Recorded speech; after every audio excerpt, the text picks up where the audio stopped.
Hallo, willkommen auf den Sendung mit Professor Markley. Heute wir werden darüber Duolingo sprechen. If that made any sense, this is a good app. If it made no sense, you might want to find something new. Hey Gearboxers and everybody else who's on this channel. I'm finally doing this video series for Lee like I told him I'd do a long time ago. Very long time ago. I'm Professor Markley. I'm not a real professor, but I play one on YouTube, and I'm here to review apps.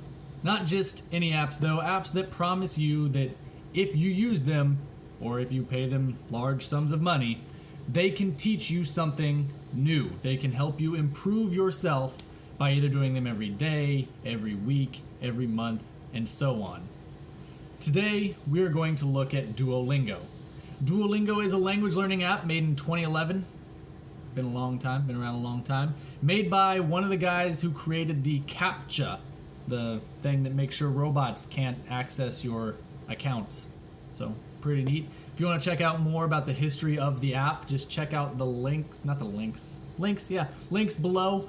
I've put, the Wikipedia page because why not? Yes, I'm a teacher telling you to use Wikipedia. Get over it. The coolest thing about the app, though, and maybe one of its biggest drawbacks, is that it is crowd-sourced. It works like Wikipedia in that the average person can log on and create a language tree, and people can use it to learn the language. It's usually teams of people who work together and they debate and they decide what to put in there. And then you, as the user, can also comment saying, hey, this translation is bad, get your act together.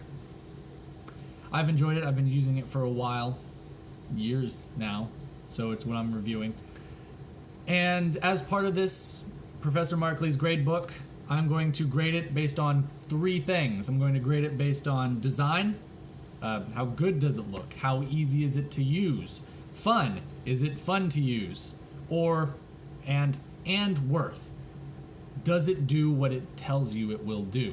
Is it worth your time and maybe money to use this app to learn a new skill?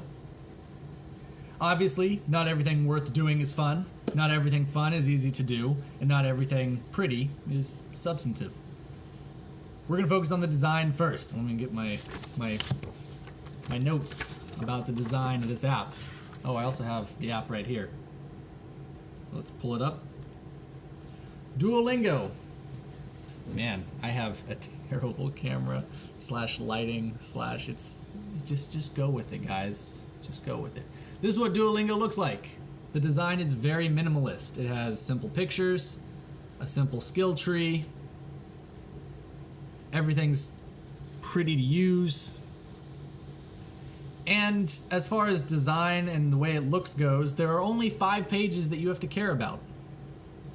It has the course list, which has all the courses you can take. If you click here, you can see. I don't even know what I'm clicking on. I might have just clicked on something terrible. What did I click on? I clicked on French. I don't want to learn French.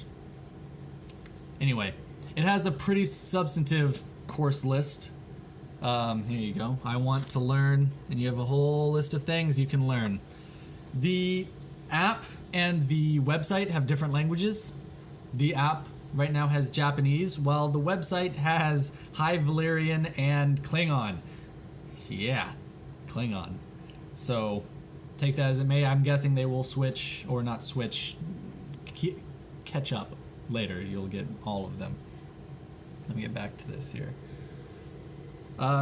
You have your profile. Your profile, I'm going to hide my friends list here, has all your achievements. You can earn achievements in this, which help you push yourself further. And also a list of all your friends' experience points for the week, the month, the day, so you can prove that you are better at being a better person than your friends and family, which is really all that's important.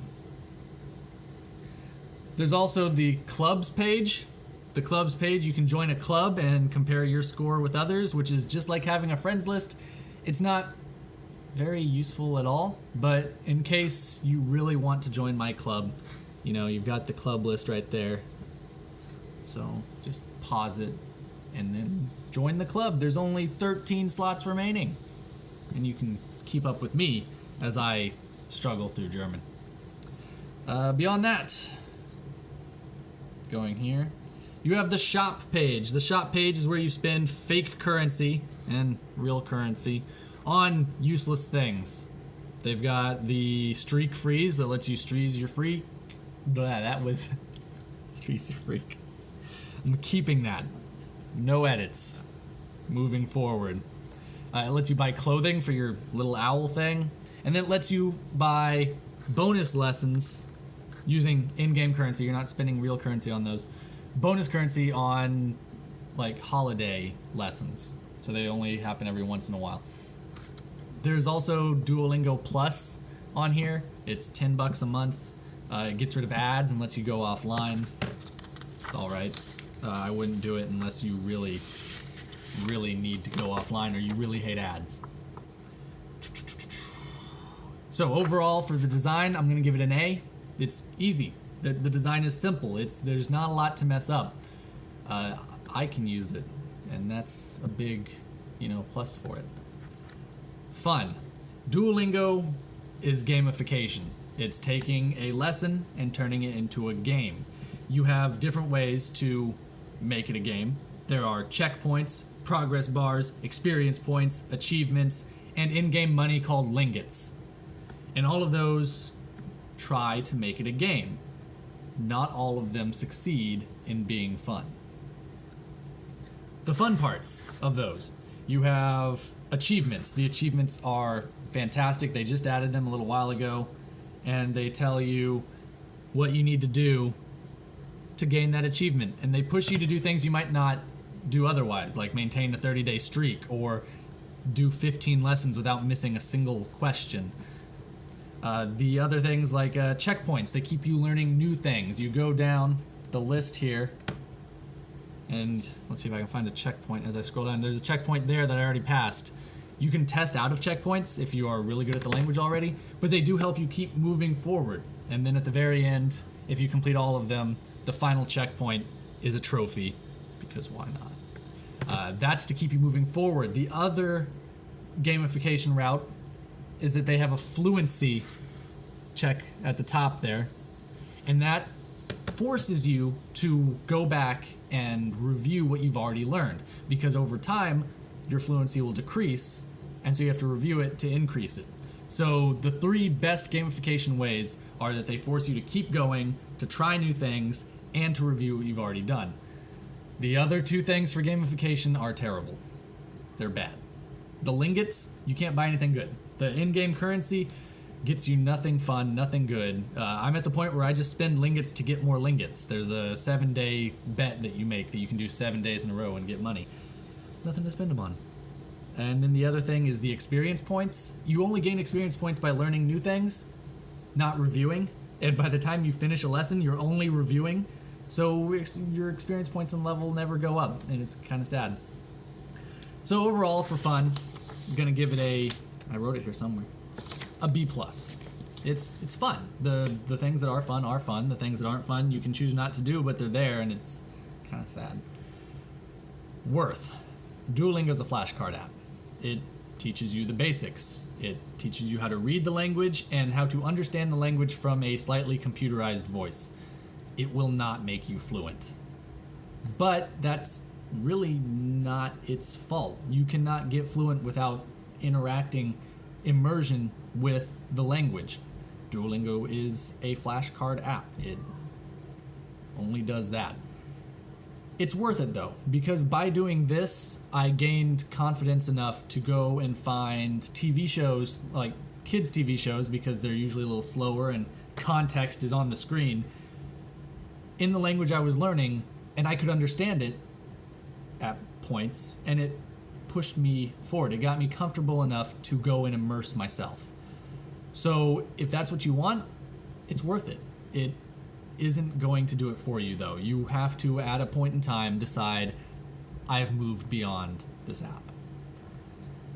If it had more immersion things, if it had videos or cartoons or better translation things, right now you just translate Wikipedia pages and it's kind of but if it had really cool stuff like that to immerse you, it would be better and more worth the $10 that I paid a month for it. I don't recommend the $10 a month unless you really hate ads. Duolingo is a great app for an aspiring linguist. It's fun, it's easy, you can do it for 15 minutes a day, which is what I did, and it makes you feel comfortable in the language enough to go talk to someone in that language and prove that you probably don't know as much as you think you do.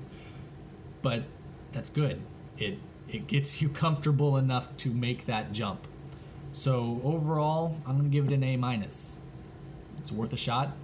There's a bunch of languages. Heck, you can learn Game of Thrones languages or Klingon, which is still really neat. So next time, I haven't really decided what I'm going to be reviewing. I'm going to try and do one every week, even though I said I'd do these apps for 30 days. There are apps I've done in the past that I'm going to bring into this. I believe the next one's going to be Musician, which is the app that teaches you how to be a musician. Pretty neat. Thank you guys for sitting through all this beginner amateur hour type stuff. I hope you enjoyed your lecture, and I'll see you next time. Pew, pew.